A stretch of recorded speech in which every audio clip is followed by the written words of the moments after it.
Pinangalanan na ang bagong Regional Director na mamumuno sa Police Regional Office Bangsamoro Autonomous Region sa grandstand ng Camp Brigadier General Salipada Pendatun sa Parang, Maguindanao. Mag-uulat dyan si Patrolwoman Rodeza Galiego.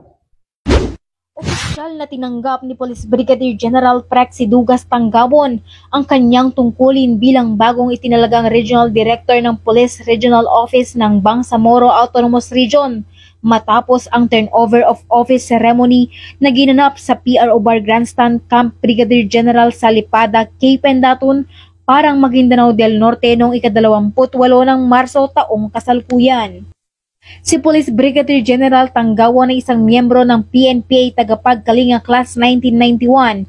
Siya rin ay naging direktor sa Serbisyo ng Komunikasyon at Elektronika o CES.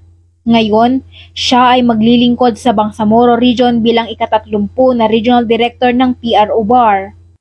Naging mainit naman ang pagtanggap kay Police Brigadier General Tanggabon na pinangunahan ni Police Colonel James E. Golmatico, Deputy Regional Director for Administration kasama ang mga personahe ng PROBAR.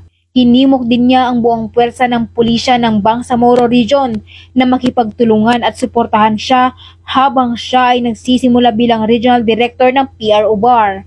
Sa kabilang banda, ipinaabot din nito ang kanyang pasasalamat kay Police Brigadier General Alan Cruz Nobleza, outgoing Regional Director ng PRO Bar, para sa kanyang tunay at napuriang serbisyo sa buong hanay ng PROBAR.